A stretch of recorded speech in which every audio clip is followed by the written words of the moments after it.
नमः शिवाय। हर हर महादेव भक्तों, क्या आपने कभी सोचा है कि शिवलिंग पर चढ़ाया हुआ जल, दूध या अन्य चीज़ें क्या हमें खानी या पीनी चाहिए या नहीं? बहुत से भक्त इस विषय में भ्रम में रहते हैं। कहीं इसे महाप्रसाद माना जाता है तो कहीं इसे ग्रहण करने से मना किया जाता है। आज हम इस विषय को शास्त्र, परंपरा और सही धार्मिक समझ के आधार पर सरल भाषा में समझेंगे। भगवान शिव को भोलेनाथ कहा जाता है क्योंकि वे भाव के भूखे हैं। शिवलिंग किसी मूर्ति की तरह नहीं है, बल्कि यह शिव के निर्गुण और निराकार स्वरूप का प्रतीक है।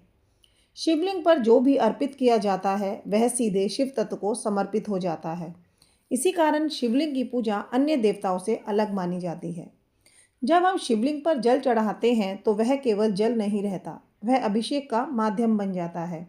शिवलिंग एक विशेष ऊर्जा का केंद्र माना जाता है जो अर्पित वस्तुओं की ऊर्जा को ग्रहण करता है। इसलिए शास्त्रों में कहा गया है कि शिवलिंग पर चढ़ाया गया जल दोबारा पीने योग्य नहीं रहता, वह भगवान को समर्पित हो चुका होता है।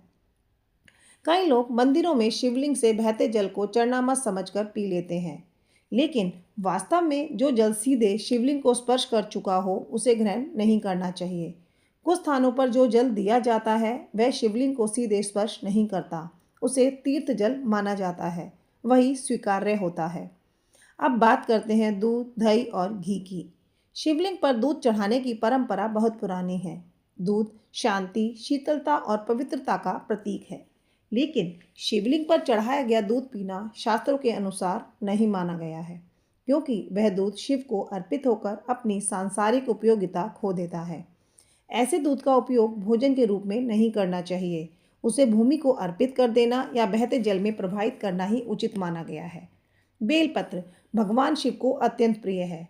कहा जाता है कि केवल एक बेलपत्र भी सच्चे मन से चढ़ा दिया जाए तो शिव प्रसन्न हो जाते हैं, लेकिन जो बेलपत्र शिवलिंग को स्पर्श कर चुका हो उसे प्रसाद के रूप में नहीं खाना चाहिए। यदि बेलपत्र अलग रखा गया है और शिवलिंग से स्पर्श नहीं हुआ है, तभी उसे प्रसाद के रूप में ग्रहण किया जा सकता है। अब भस्म की बात करें। भस्म शिव का सबसे पवित्र प्रतीक है। यह हमें सिखाती है कि यह शरीर नश्वर है, अंत में सब कुछ भस्म हो जाता है।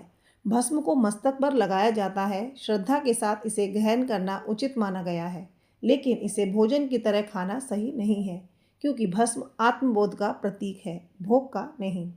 धतूरा और भांग भी भगवान शिव को अति प्रिय माने जाते हैं, लेकिन यह केवल अर्पण के लिए है। धतूरा विषैला होता है और भांग नशीली।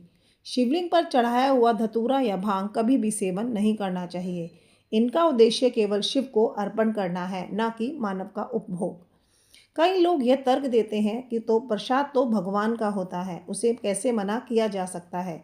लेकिन यहाँ यह समझना जरूरी है कि शिवलिंग पर चढ़ाई गई वस्तु प्रसाद नहीं बल्कि अर्पण होती है।